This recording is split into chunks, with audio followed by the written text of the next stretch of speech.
El tema que hemos escogido el día de ahora se titula Un hombre necio. Un hombre necio. De esos casi no hay en casa. Casi no. Mi esposa me dice varias veces, no seas necio, hombre. ¿Por qué no dirán eso? Pero ese es el tema que nosotros hemos escogido. Un hombre necio.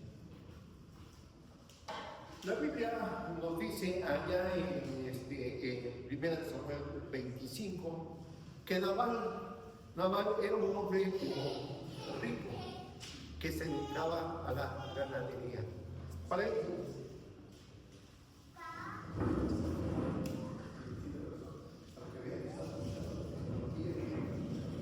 estamos dejados a la tecnología, video un poco por dentro, ¿ya lo vieron? Sí, no tengo la culpa que en la época que yo nací, que hace 15 años aproximadamente, pues no existían estas cosas. ¿Sí? Teníamos que utilizar el micrófono de esos de esos que utilizan los camareros. ¿Sí? Pero bueno, ya está. Y bueno, les decía, Nabal era un hombre rico que se dedicaba a la ganadería allá en el campo. Es lo que nos narra primera de Samuel 25. Nos dice la palabra de nuestro Señor que Nabal estaba casada con una damita hermosa que se llamaba Abigail. Nabal era un hombre falto de la palabra de Dios. Falto de la palabra de Dios, era un hombre necio. Un hombre que no escuchaba razones. Un hombre típico que existió hace años, que existe y que existirá. De esos hombres que son necios. De esos hombres que no admiten la enseñanza.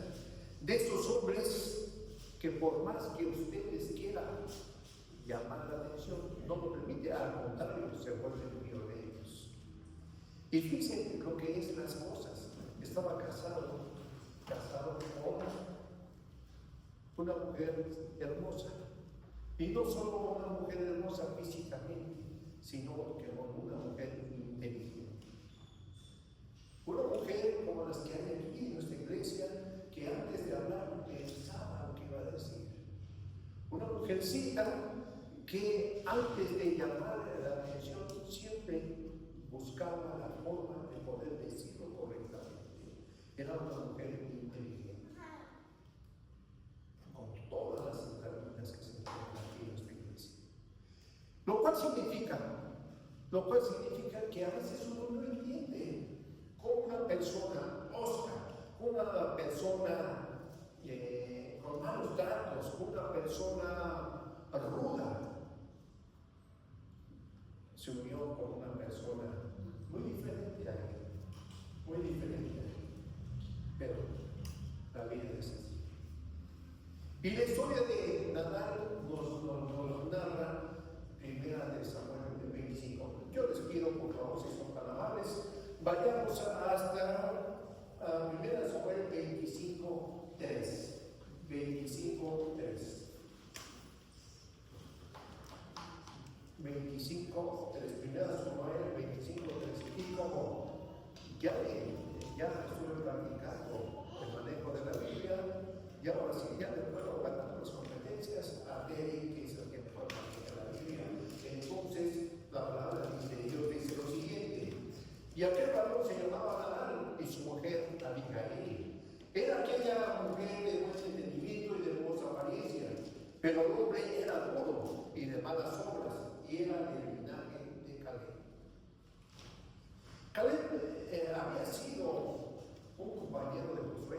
¿No recuerdan ustedes que dentro de aquellas personas que mandó Josué a investigar fue Caleb, y fue de los pocos que dijo que sí se podía conquistar la tierra? O sea, eso significa que si mi padre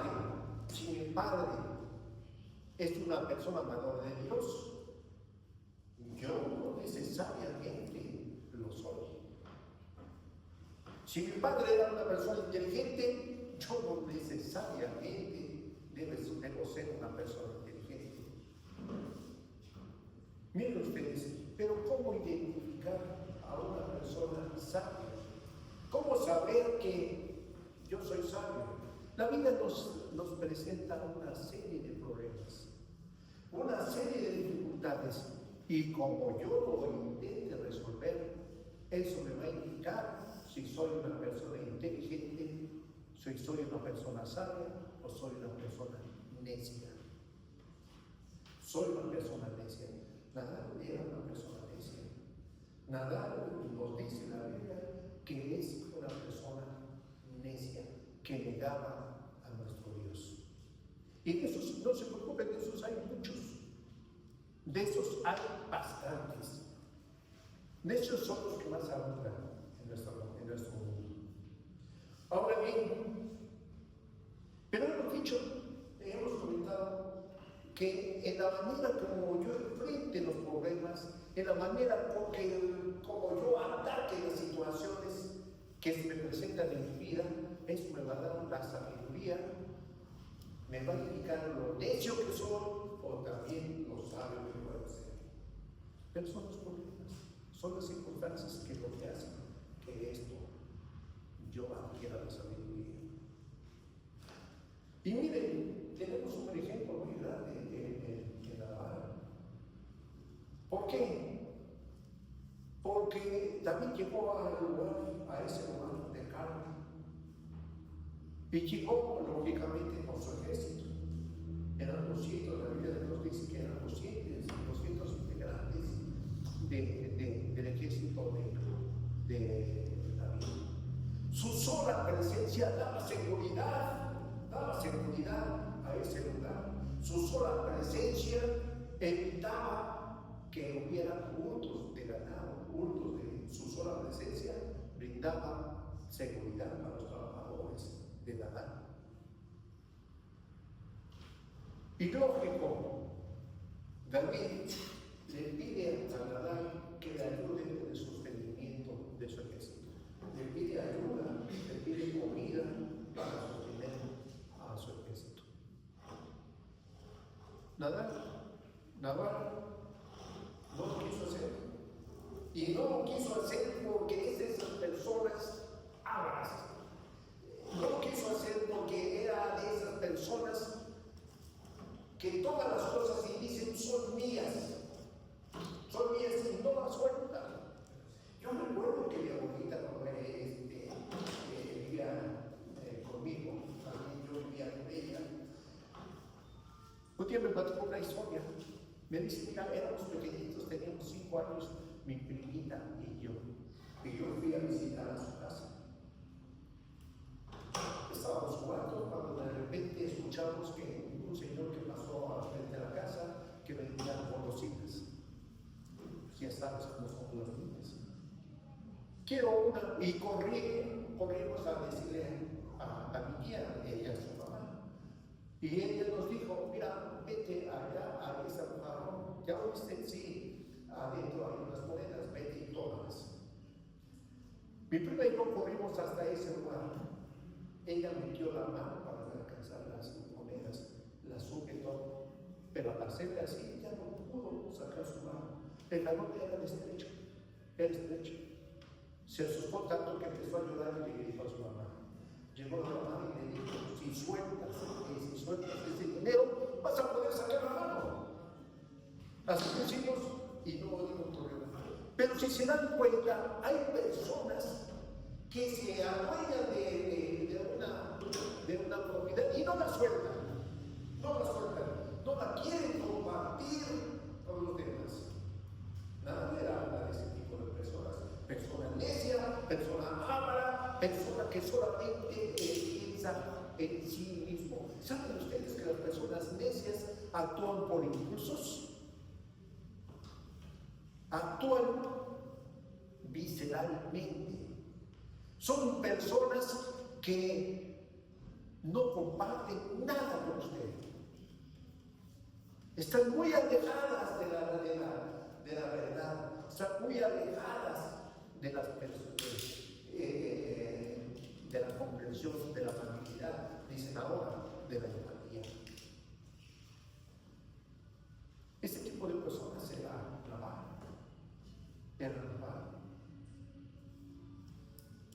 David mandó a 10 hombres para que hablaran con él. Y él les dijo que no, porque quién era David para que compartieran sus propiedades con él. Era una persona que se adueña de las propiedades y no las suelta. Y miren, déjenme decirles una cosa: históricamente hay muchas personas de esas. Las mismas pirámides fueron construidas por personas, por faraones que se enterraban, pero no solo se enterraban ahí, sino que también enterraban a sus riquezas. A sus riquezas. Y no solo eso, también hasta a sus esclavos los enterraban. En lugar de ser pirámides, deben ser monumentos alabadísimos. Una persona necia es una persona ávaga. Una persona que no le gusta compartir con nadie lo que tiene. Ese era Nabal. Y yo me preguntaba, están leyendo la historia de Nabal y Abigail, me preguntaba, ¿qué tendría Nabal para que se hubiera casado con una mujer bella, una mujer inteligente, una mujer sabia? ¿Qué tendría Nabal para hacer eso? Y entendí que en esa época pues, prácticamente compraban a las mujeres. No lo sé. Pero creo que tuvo a cierto grado suerte Nabal. Nabal era de ese tipo de hombres. Todo lo contrario a su esposa. Todo lo contrario a su compañera. Y miren, Dios nos alerta ante ese tipo de personas. Proverbios está lleno de consejos de ese tipo de personas. Es más, habla más de los necios que de las personas sabias. Si ustedes leen el Antiguo Testamento, van a encontrar que muchos reyes, dice la primera oración, dice, hicieron lo malo ante los ojos de Jehová. Van a encontrar sin número de reyes que hicieron eso. Y la pregunta es, ¿por qué hablará la Biblia más de los necios que de los sabios? Por una simple y sencilla razón: Dios nos quiere alertar ese tipo de personas. Dios nos quiere dar un ejemplo claro, muy clarito de lo que son ese tipo de personas. Miren, vean si ustedes no. En Proverbios 14:9 nos dice: un hombre necio se mofa del pecado. ¿Cuántas personas hemos visto que se ríen de la desgracia de otra persona? ¿Cuántas veces hemos visto de aquellas personas que les da gusto que a ustedes les vaya mal? ¿Cuántas personas hemos visto que pasa algún incidente y lo primero que hacen es no acudir a intentar ayudar a esa persona, sino que se ríen, se burlan de ella? También Proverbios nos dice: una mujer necia derriba su propia casa con sus manos.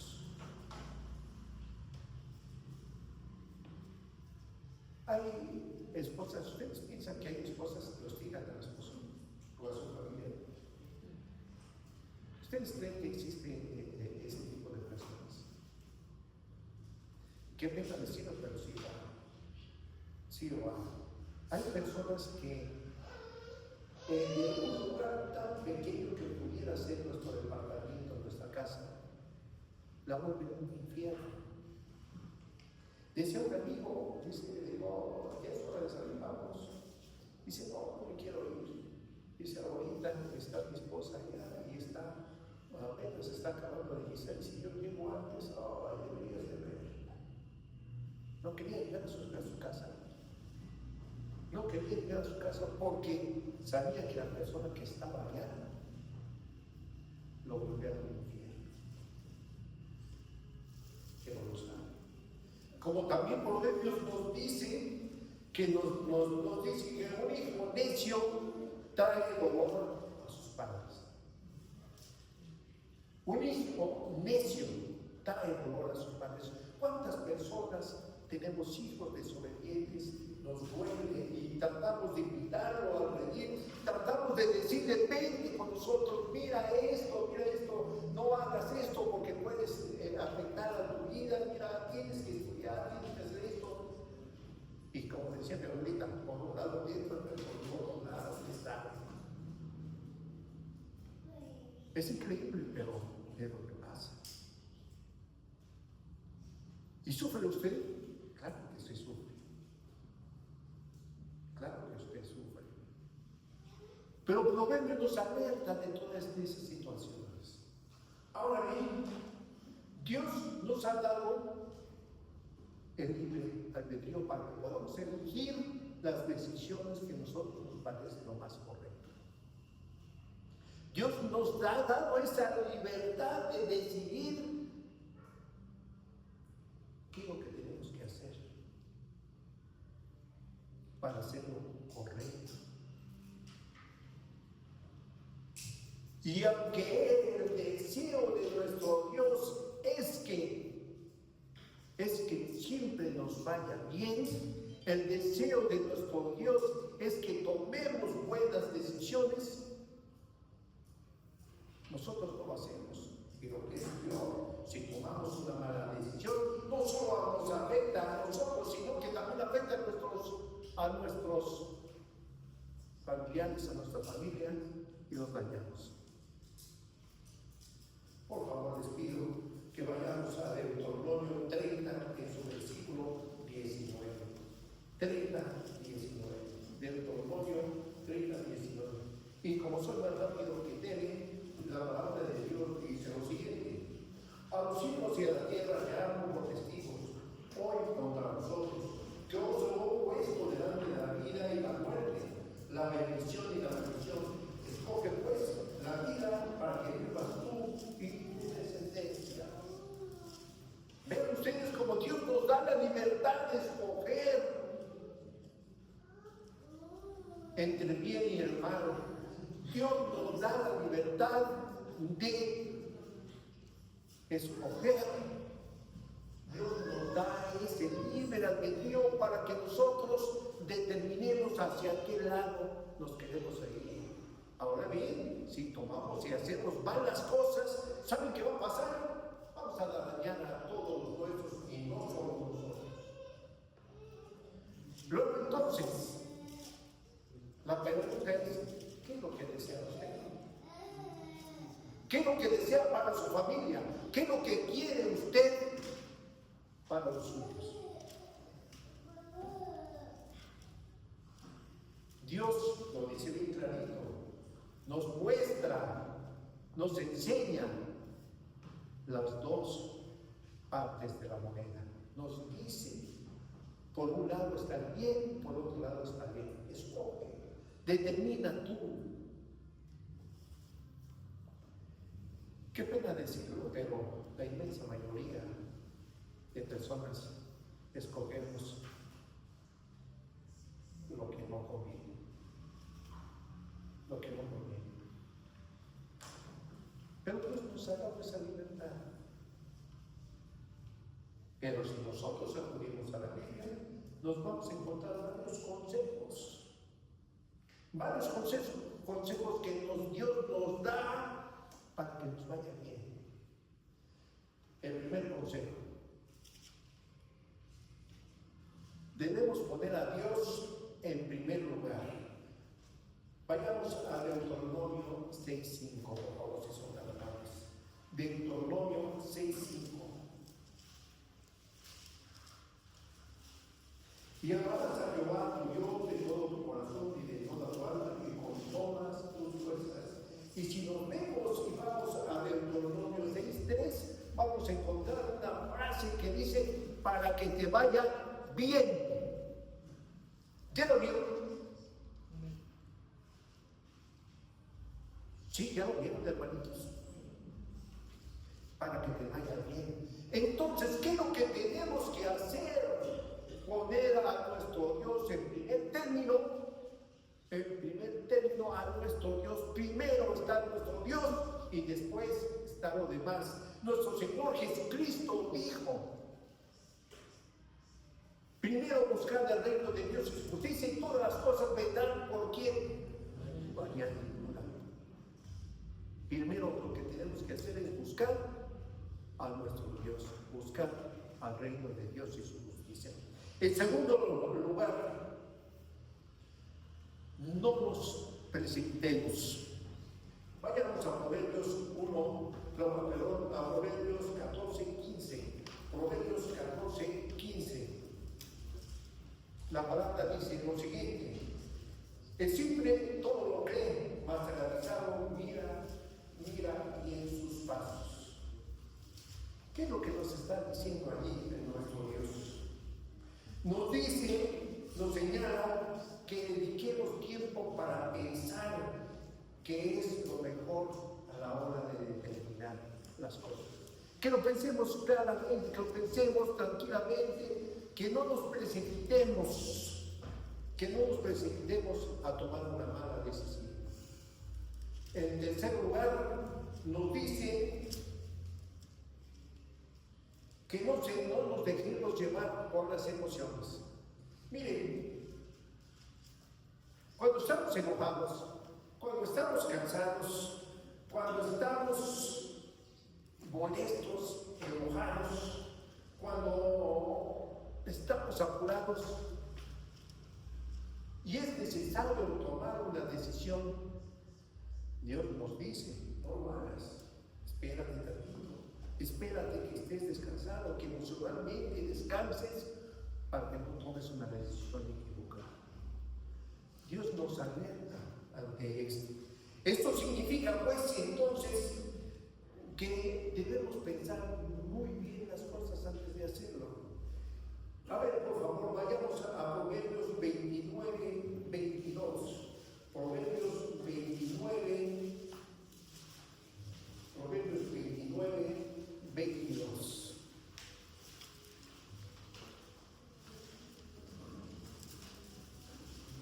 La palabra de Dios expresa lo siguiente: un hombre iracundo levanta contiendas y el furioso muchas veces peca. ¿Ustedes creen que cuando están molestos, ustedes creen que cuando están enojados, ustedes creen que cuando están cansados van a tomar buenas decisiones? Claro que no. Por eso Proverbios nos dice: a ver, no, cálmate, tranquilo, para que tú puedas tomar la mejor decisión. Finalmente, Proverbios 1:5 nos dice que investiguemos antes de tomar una decisión. Y Santiago nos pide que seamos sensatos a tomar una decisión. Proverbios 1:5 nos dice: oirá el sabio y aumentará el saber, y el entendido adquirirá consejo. Eso significa que si yo tengo un problema, quiero ver como si alguien ya pasó lo mismo para intentar resolverlo. Tengo que escuchar la opinión de los demás para poder resolverlo. ¿Cuántas veces hemos venido con el pastor y le hemos dicho: nos pasa esto? Y él busca la mejor solución basada en la palabra de Dios y nos da la pronta respuesta. Pero hay algo muy grandioso que nos enseña la palabra de Dios. Hay algo verdaderamente que la sabiduría de Dios nos regala. ¿Saben ustedes que la sabiduría de Dios enseña antes que cometamos el error? Dios nos enseña antes que cometamos el error. Dios nos muestra su sabiduría antes que cometamos el error. Antes, como vulgarmente se dice, antes de regar, Dios nos dice: cuidado, nos alerta, tenemos conciencia. Esa conciencia nos hace que nos arrepentamos. Tenemos al Espíritu Santo que reina en nosotros, que está con nosotros y nos dice, cuidado. Por eso es grandiosa la sabiduría de Dios, porque nos cuida antes de que cometamos el error. Él nos protege antes de que cometemos cualquier tontería. ¿Saben ustedes que una persona necia es una persona tonta? Una persona tonta. Eso significa pues que Dios nos cuida y nos alerta antes de cometer el error. Y aún así hay jóvenes, hay señores, hay adultos, hay niños que se atreven a decir que Dios no existe. Sí, parece visible, pero es cierto. Miren, déjenme decirles lo siguiente. Un conferencista estaba dictando una conferencia ante un gran auditorio lleno, completamente lleno. Y siempre terminaba las oraciones diciendo, Dios no existe. Dios no existe. La física nos ha enseñado esto y esto. Dios no existe. Con eso terminaba su disertación. Al final de su discurso preguntó, ¿hay alguien que quiera hacer una pregunta? El auditorio quedó en silencio. Hasta atrás se levantó una manita. Aquí estoy. Era un señor muy conocido en la localidad por su afición a las bebidas alcohólicas, pero que se había convertido a Dios hace unos meses y ya había dejado eso. Se paró y se dirigió hacia el conferencista. Subió hasta la plataforma donde estaba él. Pero en el transcurso del camino sacó una naranja, la conocen ustedes perfectamente, la empezó a pelar, de tal manera que cuando llegó con el conferencista se le empezó a comer. El conferencista lo vio con enojo. ¿Qué pregunta me quiere hacer? Y él, sin darle mucha importancia, terminó su naranja y se la comió. Una vez que se la comió, le preguntó al conferencista, ¿estaba dulce o estaba agria? El conferencista enojado dijo, ¿cómo me preguntas a mí estas tonterías si no he degustado a esa naranja? Entonces, la persona recién convertida a Cristo dijo, ¿cómo se atreve a hablar de Cristo si usted no ha tenido la oportunidad de degustarlo, de conocerlo? No ha tenido la oportunidad de saber sus preceptos. Dígame usted un precepto de Cristo. ¿Cómo se atreve a hablar de Cristo? ¿Cómo se atreve a hablar de Dios si no conoce a Dios, no conoce a Cristo? Para hablar de Cristo, para hablar de Dios, es necesario conocerlo, es necesario pegarlo en nuestro corazón. Porque usted en su corazón no se encuentra Cristo, entonces no lo conoce y no puede hablar de él. El conferencista se quedó mudo. Nunca pensó encontrar esa respuesta. Y miren ustedes, lo que es lamentable decirles también que muchos de los que estamos sentados aquí no conocemos a Cristo. Conocemos las naranjas. Algunas son agrias o algunas son dulces, pero no conocemos a Cristo. Pero si yo les pregunto a cada uno de ustedes, ustedes van a decir, sí conozco a Cristo. Si yo salgo y le hago una encuesta a todas las personas que van pasando y les pregunto, ¿conoces a Cristo? Van a decir, sí conozco a Cristo. Pero también conocen las naranjas. Y la pregunta es, ¿qué tanto conocemos de Cristo? ¿Qué tanto has gustado vivir con Cristo? Las naranjas pueden ser agrias o dulces, pero tú has escuchado alguna vez has escuchado alguna vez la voz de Cristo. Déjenme decirles una cosa, la voz de Cristo se encuentra en este maravilloso lugar. Aquí se encuentra la voz de Cristo. Aquí. ¿Quieres saber de Cristo? ¿Quieres saber cómo era Cristo? ¿Quieres saber del amor de Cristo? Lee tu Biblia.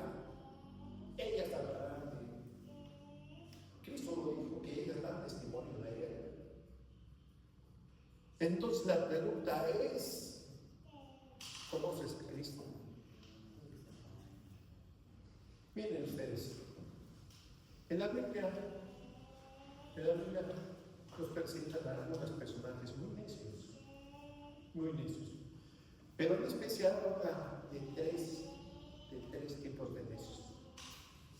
El primero, aquellos que dicen no hay Dios, no existe Dios. Salmos, vayamos a Salmos 14:1, por favor, si son tan amables. ¿Qué dice? Salmo 14:1. Dice el necio, en su corazón no hay Dios. Dice el necio, en su corazón no hay Dios. ¿Ya lo vieron? Y si ustedes van al Salmo 53:1, ¿cómo inicia ese salmo? Dice el necio, en su corazón no hay Dios.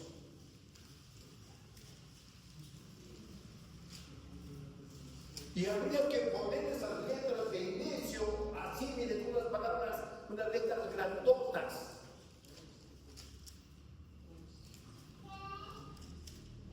Porque solamente una palabra necia niega la presencia de Dios. La Biblia, entre muchos necios, nos muestra tres tipos de necios. El necio que niega la presencia de Dios. El necio que desprecia a Dios. Ustedes conocen la historia de Saúl. Dios le había dado a Saúl un regalo grandioso.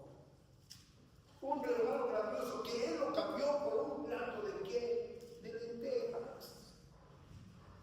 Es como si a nosotros Dios nos diera un regalo maravilloso y nosotros le dijéramos, no, Señor, no, tengo hambre y ahorita voy a comer mi comida. Saúl se dio cuenta de eso. Imagínense ustedes que de nuestra descendencia, de la descendencia de Saúl, viniera nuestro Señor Jesucristo. ¿Qué mayor regalo le estaban haciendo a Esaú? Y él lo despreció. Él lo despreció. Él no quiso. Y nos dice la Biblia que después lloró amargamente. Lloró amargamente. Pero él ya no tuvo la oportunidad que Dios le había dado. Ya no tuvo. Ya no tuvo. ¿Saben ustedes que cada vez que hablamos ahora, Señor, a un Señor de Cristo, saben que ustedes que si nosotros hablamos de Cristo a ustedes, lo que estamos haciendo en realidad es crucificándolo nuevamente? Pero ya no son los romanos quienes están clavando los clavos, somos nosotros que los estamos clavando porque no hemos aceptado a nuestro Señor. Somos nosotros los que agarramos esa lanza y traspasamos el cuerpo de Cristo porque no lo queríamos aceptar. Somos nosotros que colocamos la corona de espinas en el rostro de nuestro Señor, en la cabeza de nuestro Dios. Es triste decirlo. Es triste decirlo. Pero cada vez que negamos a nuestro Señor Jesucristo, eso es lo que estamos haciendo. Cada vez que una persona viene y nos comparte la palabra de Dios y nosotros lo rechazamos, estamos crucificando a nuestro Señor Jesucristo. Lo estamos negando. Lo estamos negando. Es triste, pero es la verdad. Otro necio, porque les dije que hay 3, llevamos 2. ¿Quién dice que no existe Dios? Quien niega a Dios. Y tercero, atea. Nuestro Señor Jesucristo hablaba de una persona necia. Decía de un rico. Ya me llené de muchos recursos y ahora voy a hacer entonces, voy a llenar, etcétera, etcétera. Ustedes conocen la palabra de Dios mejor que yo. Pero ¿qué pasa? ¿Dios está en contra de los ricos?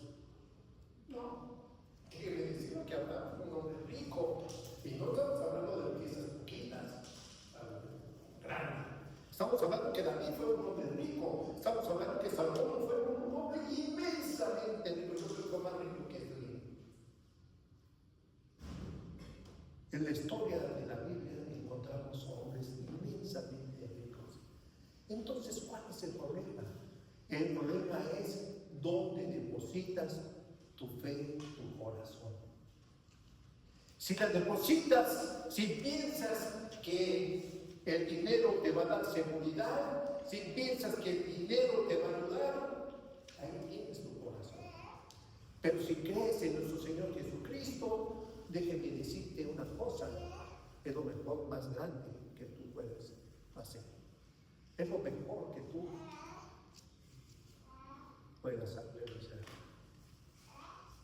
Por eso nos alentó nuestro Señor Jesucristo. Nuestro Dios no está en contra de la riqueza, en contra de las personas que por su trabajo han hecho grandes riquezas, porque además lo dice, las riquezas que Dios nos da no añaden tristeza. No, mi hijo. El problema es dónde depositamos nuestro corazón. A dónde recargamos nuestro corazón. Es cierto que el mundo está lleno de placeres. Es cierto que eso nos llama mucho la atención. Es cierto que nos preocupamos por el que vamos a comer el día de mañana. Eso es cierto. Pero esas son situaciones que el mundo también lo hace. Nuestro Señor Jesucristo nos alertó y nos puso este ejemplo para saber de dónde tenemos que depositar toda nuestra confianza en nuestra fe. ¿En quién? En las riquezas, en nuestro Dios.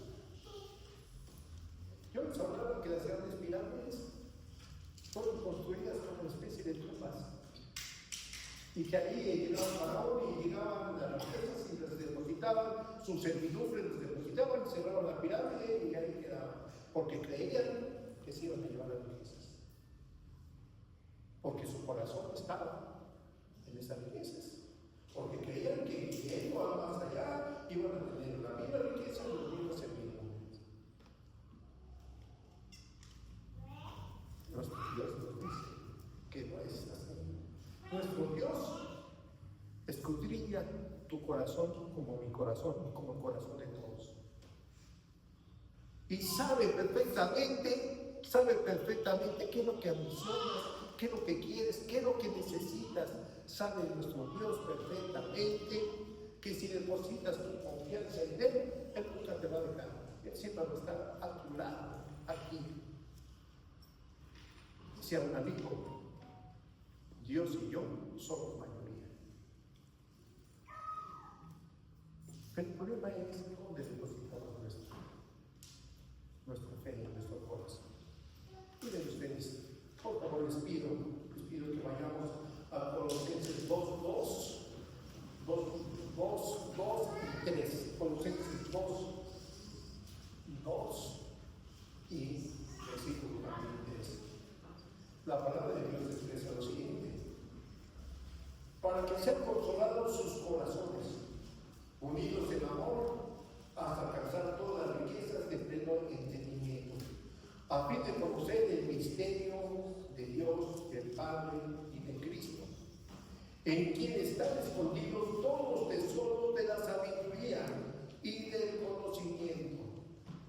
¿Dónde se encuentra la sabiduría? ¿Dónde se encuentra el temor de Jehová? ¿Se encuentra en dónde? En el conocimiento y en Cristo. ¿Dónde se encuentra el conocimiento? El conocimiento se encuentra en Cristo. Toda la sabiduría del mundo se encuentra sujeta en Cristo. El conocimiento, ¿dónde se encuentra? En nuestro Señor Jesucristo. Y el problema es, ¿en dónde tienes tu corazón? ¿En dónde? Eres como el naval que actúas bajo instintos. Se dice que esas personas son miserables. Son personas rencorosas, son personas engañadoras, son personas falsas, son personas que hacen el daño sin darse cuenta aquí. Pero ¿por qué suceden ese tipo de acciones con ese tipo de personas? Porque no se han acercado a Cristo. Y la pregunta es, ¿tú ya lo hiciste?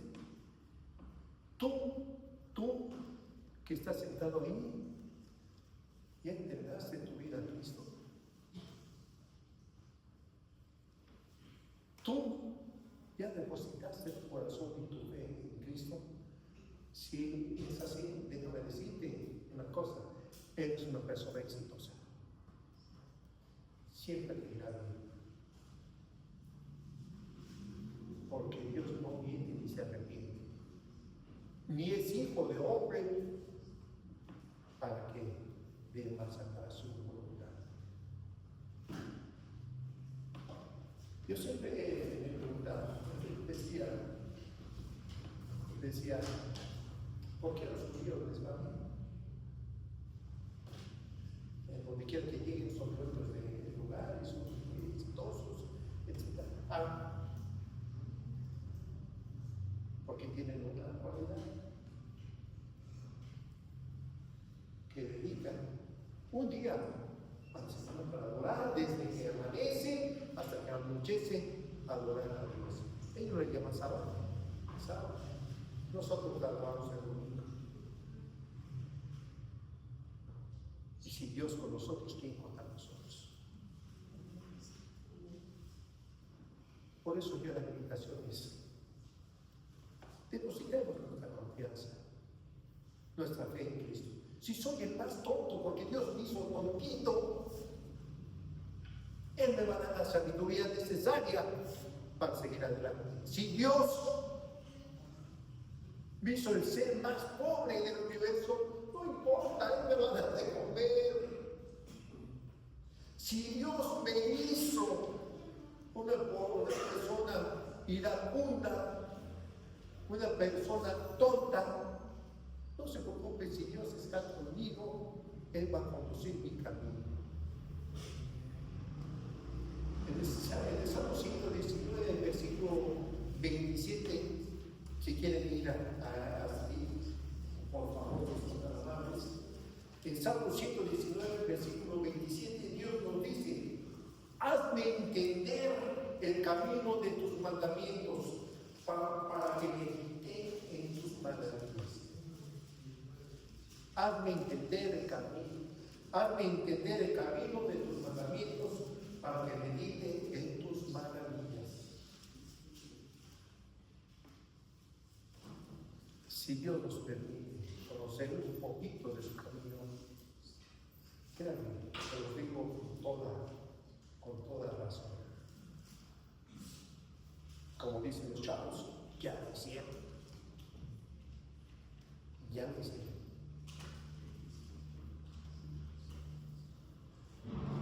Por eso, la invitación es que sigamos la sabiduría que se encuentra encerrada en nuestro Señor Jesucristo. Y esa sabiduría está aquí, en este libro maravilloso. Esa es la invitación. Lean su Biblia, acérquense a Dios, porque ella da testimonio de nuestro Señor Jesucristo. Discútanla con sus hijos. Hablen como nosotros hacemos ahí los varones, pregunten, y hay una discusión muy bonita en torno a la sabiduría de nuestro Dios. Pero háganlo, depositen su confianza en nuestro Dios. No se preocupen, Él cumplirá los deseos de su corazón. Que Dios los bendiga, y si Dios lo permite, y si Dios así lo desea, próximamente estaremos con ustedes. Gracias por la oportunidad que Dios me ha dado de servirle en su santo nombre. Vamos a orar por el de pie y vamos a hacer